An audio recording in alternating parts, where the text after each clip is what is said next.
For the first time in 5 weeks, the #1 team in our excellent 25 rankings presented by the Army National Guard, Bishop Gorman, is not involved in the games of the week, but there are still some juicy contests this weekend.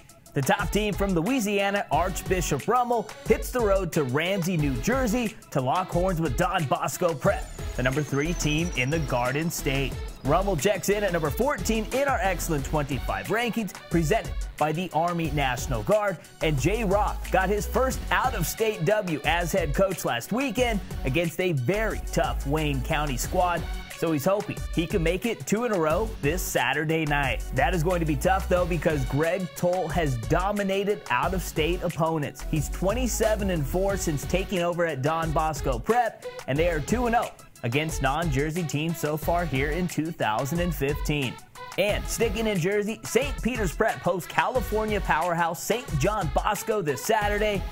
And it'll be interesting to see how a California team does traveling all the way out to the East Coast. But Bosco, man, they are a different animal. The Braves are number 7 in the excellent 25 rankings presented by the Army National Guard, and they have arguably been the best team in the country here in 2015. Through their first 4 games of the season, they have outscored the opposition 264-39.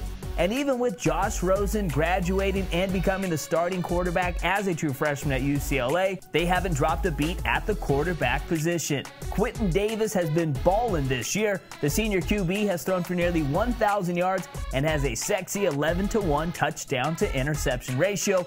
But their offense depends heavily on one of the best running backs in the country, my man Sean McGrew.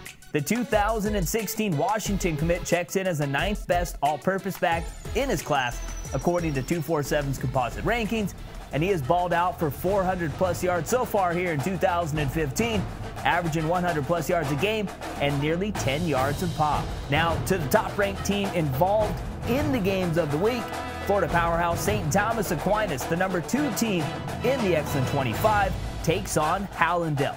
And it's the first matchup between these two schools in 11 years.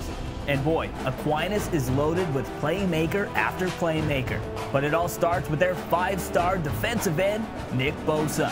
The 6'4", 265-pounder checks in as the 5th best overall recruit in the 2016 class, according to 247's composite rankings, and is the top-rated strong-side defensive end, and the 2016 Ohio State commit is the #2 overall recruit from the Sunshine State. Now, on the other side of the rock, they are loaded with talent. 2017 Florida commit Jake Allen is one of the best gunslingers in the country, and he has 2 of the top wideouts in the game with Trevon Grimes and Sam Bruce.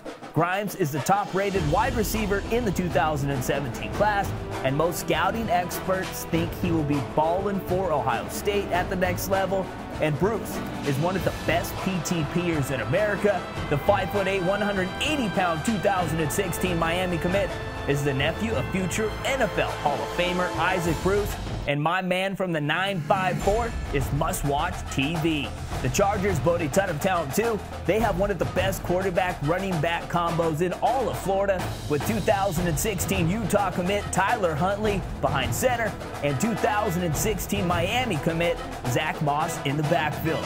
The 5'10", 205-pound running back is one of the best all-around backs in the country. Now, let's go ahead and head back to Jersey, and the #1 team in the state, Bergen Catholic, hits the road to take on St. Edward, the #2 team from Ohio. And in my opinion, this will be the best game featured in our top 10 games of the week. Bergen dropped their first game of the season last week against Florida Power IMG Academy 59-47, and their 4-star quarterback Jarrett Guarantano had a big-time game in a losing effort.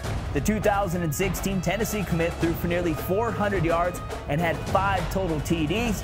And earlier this week, the top-rated dual-threat quarterback was selected to the 2016 Under Armour All-American team. And he said, "It feels good to say that I'm an All-American, but it's not the only thing I want to achieve this year," as he wants to bring Bergen their first state title since 2004, when they were led by another All-American, Brian Cushing. St. Edward is always one of the most gritty teams in the country, year in and year out. They are 3-1 this season, and a guy to pay close attention to on Saturday is their 3-star cornerback, Tony Butler. He's already landed offers from Arizona State, Michigan, and a handful of other D1 programs. Now to the team with the 4th longest active winning streak in all of high school football, the Allen Eagles, who check in at number 5 on the Excellent 25 rankings, and they lock horns with Flower Mound Marcus, who are a perfect 4-0 here in 2015. The Eagles had a ton of question marks heading into the season, with Kyler Murray graduating and going to ball at Texas A&M, but they haven't skipped a beat, and Seth Green is starting to fit in perfectly in Coach Westerberg's system. The 2016 Oregon commit checks in as the number 8 rated dual threat QB according to 247's composite rankings. But the thing I have been most impressed with is the way the Eagles are flying on defense. They're only giving up 13 points per game. Now, if Flower Mound Marcus wants to pull off one of the biggest upsets of the weekend, they're going to need some big-time games from their 4-star tight end, Caden Smith, who is committed to suit up for the Stanford Cardinal in 2016, and their 3-star running back, Nate Hopkins, who has landed offers from Boise State, Illinois, and Navy. From one powerhouse state to another, let's head out to California as Gardena Serra locks horns with Loyola, who come in with a perfect 4-0 record. Serra's only loss this year came to the number 3 team in our Excellent 25, Corona Centennial, and that was without their 3-star quarterback, Khalil Tate. The 6'2", 200-pound Arizona commit is one of the best playmakers in the country.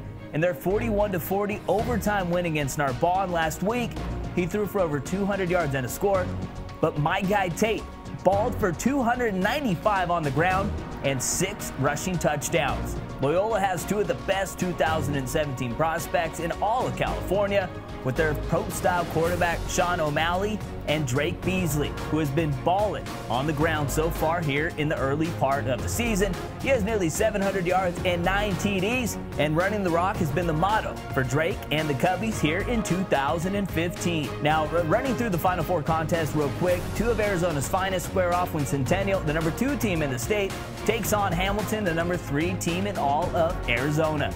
This is the first meeting between these 2 schools since 2008, and the series is tied 1 apiece since 2007. From the king of the desert to the king of lakes, 2 of Michigan's best lock horns when Cass Tech takes on Martin Luther King this Friday night. And anytime you talk about the boys from Cass Tech, you got to mention my man Donovan Peoples-Jones. The 6'2", 190-pound wide receiver checks in as the 2nd-rated wideout in the 2017 class, according to 247's composite rankings, and he checks in as the top-rated recruit in all of Michigan. Don't worry, Alabama. Now, I know it's been a rough week for you guys, but the matchup between Opelika and Central will be full of fireworks. Central has 2 of the best 2016 prospects in the country in Auburn commit John Broussard, who checks in as the 12th-rated cornerback in the country. And I know Auburn sure wishes they had him last weekend against LSU. And another guy to keep an eye on is Jamal Couch. And boy, this kid is special. The 6'5" athlete is committed to ball for Florida State and Jimbo Fisher in 2016. And rounding out the top 10 games of the week is a matchup of 2 Cincinnati powers in St. Xavier and Archbishop Moeller. This game is probably the biggest rivalry on the list this week. This will be the 16th matchup since 2004, and it's been about as competitive as it can be. Moeller has won 8 of the 15, including 4 in a row.